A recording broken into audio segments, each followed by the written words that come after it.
Hi எல்லாருக்கும் வணக்கங்க. எல்லாரும் எப்படி இருக்கீங்க? Welcome back to my channel Chennai hotpot Mississauga. So நம்ம சேனலை பற்றின ஒரு சின்ன டிஸ்கிரிப்ஷன். நாங்கள் வந்து இங்கே கனடாவில் மிஸ்ஸிசாகான்ற ஊரில் இருக்கோம். நான் இங்கே வந்து சவுத் இந்தியன் ஃபுட் கேட்ரிங் பண்ணிகிட்ருக்கேங்க. அதனால் அதை ரெப்ரசன்ட் பண்ணுறதுக்காக சென்னை ஹாட்பாட் மிஸ்ஸிசாகா அப்படின்னு சொல்லி நான் அந்த சேனல் நேமே மாற்றிட்டேன். இது ஒரு ரேண்டம் டே பிளாக். என்னோடய வீடியோஸ்க்கு பெருசாக கமெண்ட்ஸ் வராது. பட் ஒரு சில பேர் வந்து ஒரு சில கமெண்ட்ஸ் கேட்டிருந்தாங்க. அதுக்கான ஆன்சர் இந்த வீடியோவில் சொல்லலாம் அப்படின்னு சொல்லி எடுத்திருக்கேன். ஃபஸ்ட்டு பார்த்தீங்கன்னா இங்கே வந்து குளிர் அதிகமாக இருக்கும், எப்படி மாவு புளிக்குது அப்படின்னு சொல்லி கேட்டிருந்தாங்க. மாவு புளிக்கிறதுக்கு காரணம் வெளியில் இருக்க டெம்பரேச்சர் இல்லைங்க, நம்ம வீட்டுக்குள்ளே இருக்க டெம்பரேச்சர் தான். இங்கே பார்த்தீங்கன்னா இப்போ தண்ணி வீடுகளில் ஒரு மாதிரி டெம்பரேச்சர் இருக்கும், காண்டோ அப்பார்ட்மெண்ட்டில் வந்து சென்ட்ரலைஸ்டு ஹீட்டர் இருக்கும், அங்கே வந்து வேறு மாதிரி டெம்பரேச்சர் இருக்கும். ஸோ நம்ம வீட்டுக்குள்ளே என்ன டெம்பரேச்சர் மெயின்டைன் பண்ணுறோமோ அதை பொறுத்து தான் வந்து மாவு புளிக்கிறதுக்கான காரணம். இப்போ மில்லட் அரிசி மாவு, இந்த கேழ்வரகு கம்பில் நம்ம மாவு அரைச்சோம்னா அது வந்து சீக்கிரம் புளிச்சிடும். பட் நார்மல் அரிசி மாவுக்கு கொஞ்சம் வந்து டைம் எடுக்குங்க.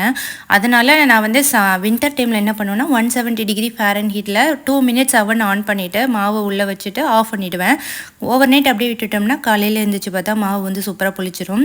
நம்ம மில்லட்க்கு வந்து அவனில் வைக்கணும்னு கிடையாது, அப்படியே வச்சாலும் நம்ம அவன் ஆன் பண்ணணும்னு கிடையாது.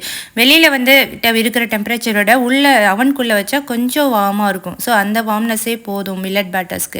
ஸோ இந்த மாதிரி தான் நான் வந்து மாவு வந்து இங்கே புளிக்க வைக்கிறேன். இங்கே வந்து என்னோடய ஃப்ரெண்ட்ஸ் ஒரு சில அப்பார்ட்மெண்ட்டில் நான் பார்த்துருக்கேன், சென்ட்ரலைஸ்டு ஹீட்டர் வந்து ரொம்ப அதிகமாக இருக்கும். அவங்க வின்டர்லலாம் பார்த்தீங்கன்னா கதவை ஜன்னல்லாம் ஓப்பன் பண்ணி வச்சுருப்பாங்க, ஏன்னா உள்ளே அவ்வளோ ஹீட்டாக இருக்கும். ஸோ அந்த மாதிரி டைம்லலாம் நம்ம உள்ள அவனுக்குள்ளே வைக்கணுன்ற அவசியமே இல்லை, வெளியில் வச்சாலே நமக்கு வந்து மாவு புளிச்சிடும். ஸோ திங் இஸ், நம்ம வீட்டுக்குள்ளே நம்ம கிச்சன் ஏரியாவில் என்ன டெம்பரேச்சர் இருக்குது அந்த பொறுத்து தான். ஸோ வின்டர் சம்மர் அப்படிலாம் கிடையாதுங்க. ரெண்டாவது ஒரு கமெண்ட் பார்த்திங்கன்னா, ஒரு சிலர் எங்கிட்ட நான் வச்சுருக்க இட்லி மாவு வச்சுருக்க பாத்திரத்தோட லிங்க்கு கேட்டாங்க, இங்கே எங்கே வாங்கினீங்கன்னு சொல்லி கேட்டாங்க. நான் வந்து 2 பாத்திரம் யூஸ் பண்ணுவேன். ஒன்று வந்து இந்த வீடியோவில் இருக்கும், இந்த வீடியோவில் இருக்க பாத்திரம் பார்த்திங்கன்னா நான் ஐக்கியாவில் வாங்கினது. இன்னொன்று வந்து ஒரு சில ஷார்ட்ஸ்லலாம் காட்டியிருப்பேன்.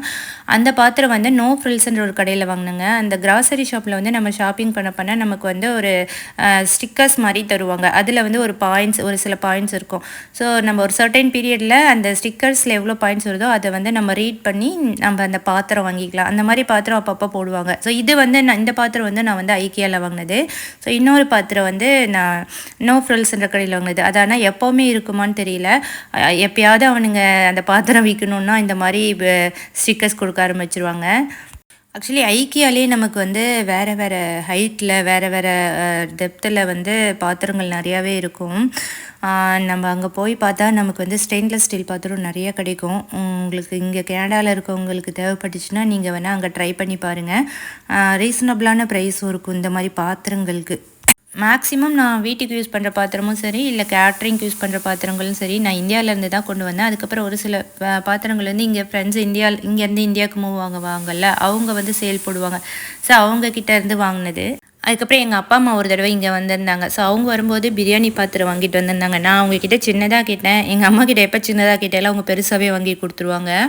அவங்க வாங்கி கொடுத்த நேரமோ என்னவோ தெரியல, நான் கரெக்டாக அதுக்கப்புறம் கேட்ரிங் ஆரம்பிச்சிட்டேன். அந்த பாத்திரம் எனக்கு ரொம்பவே யூஸ் ஆச்சு பிரியாணிலாம் செய்கிறதுக்கு.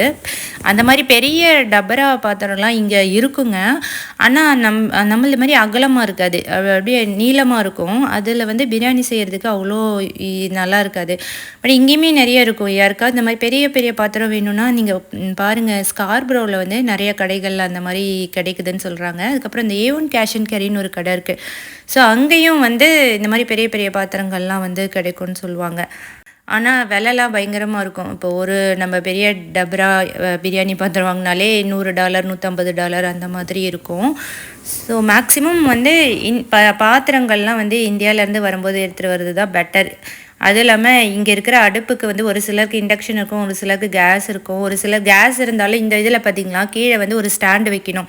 இந்த வடை சட்டிலாம் வந்து நம்ம டேரெக்டாக வைக்க முடியாது, அது வைக்கிறதுக்கு ஒரு ஸ்டாண்டு வேணும்.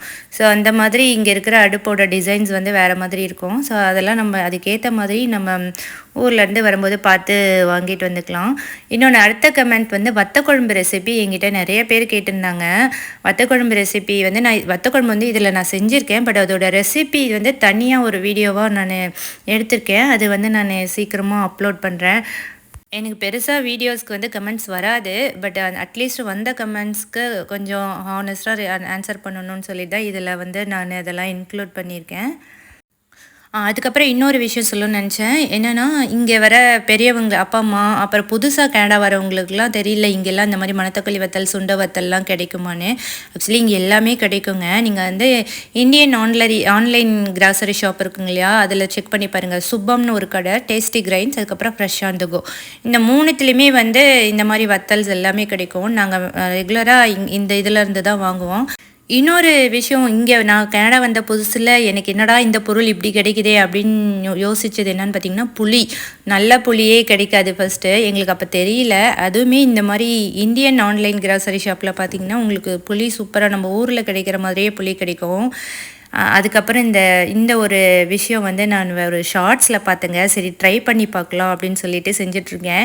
அப்பளத்தை வந்து மைக்ரோவேவில் பொரிக்கிறதுக்கு ஃபஸ்ட்டு தண்ணியில் வந்து நல்லா நனைச்சிட்டு, தண்ணியை நல்லா உதறிட்டு, இந்த மாதிரி ஒரு பிளேட்டில் வச்சு நம்ம 1 மினிட் மைக்ரோவேவ் பண்ணால் அது வந்து சுட்ட அப்பளம் மாதிரி வந்துருமா. சரி நான் வத்த குழம்பு செஞ்சேன்னா, அதனால் அதுக்கு வந்து ட்ரை பண்ணி பார்க்கலாம் அப்படின்னு சொல்லிட்டு 2 அப்பளம் மட்டும் வச்சு ஃபஸ்ட்டு 1 மினிட் வச்சுட்டேன். 30 செகண்ட்ஸ் முடிஞ்சதுக்கப்புறம் எடுத்துட்டு திருப்பி வச்சிடணும். திருப்பி வச்சு மீதி 30 செகண்ட்ஸ் வந்து அதில் வச்சு விட்டணும். ஏன்னா நம்ம 2 சைடும் பொரியணும் அப்படின்றதுக்காக. சூப்பராகவே பொரிஞ்சிருந்துச்சு. நம்ம ஊர்லலாம் சுட்டாப்பளம் எண்ணெய் இல்லாமல் செய்வோம் இல்லையா? அதுக்கு ஒரு நல்ல ஆப்ஷன் இது. நான் ஃபஸ்ட்டு 2 அப்பளம் தான் வச்சு ட்ரை பண்ணேன். சரி எப்படி வருதுன்னு பார்க்கலான்னு சொல்லிட்டு. நம்ம எண்ணெயில் பொரிக்கிற அளவுக்கு நல்லா பெருசாக வராது. பட் ஓரளவு நல்லா பொரிஞ்சிருக்கும். சாப்பிட்றதுக்குமே நல்லா இருந்துச்சு. நல்லா அந்த கிறிஸ்பினஸோட நல்லா இருந்துச்சு.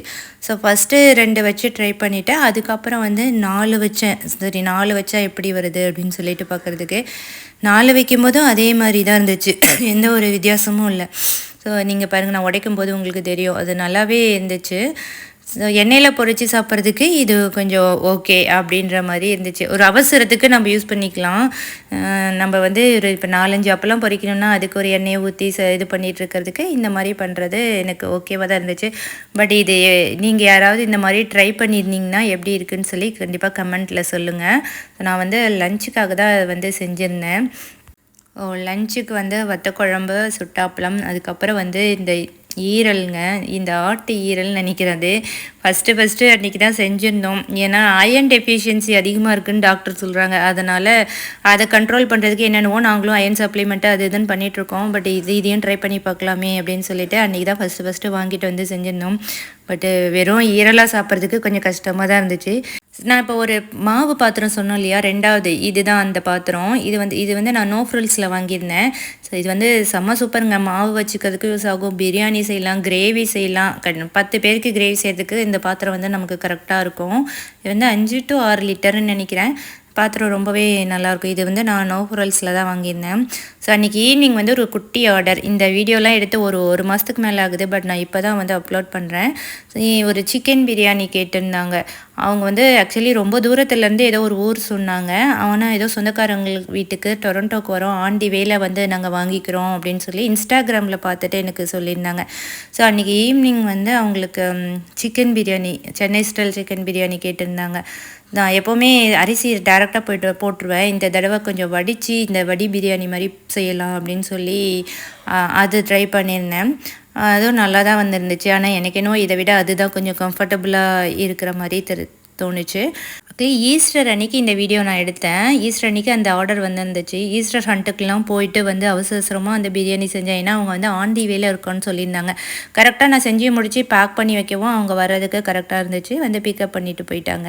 ஸோ அவ்வளோதாங்க, இந்த வீடியோவை வந்து நான் இதோடு முடிச்சுக்கிறேன். இதில் இருக்க இன்ஃபர்மேஷன் உங்கள் யாருக்காவது யூஸ்ஃபுல்லாக இருந்துச்சுன்னா கண்டிப்பாக கமெண்ட்டில் சொல்லுங்கள். தேங்க்யூ.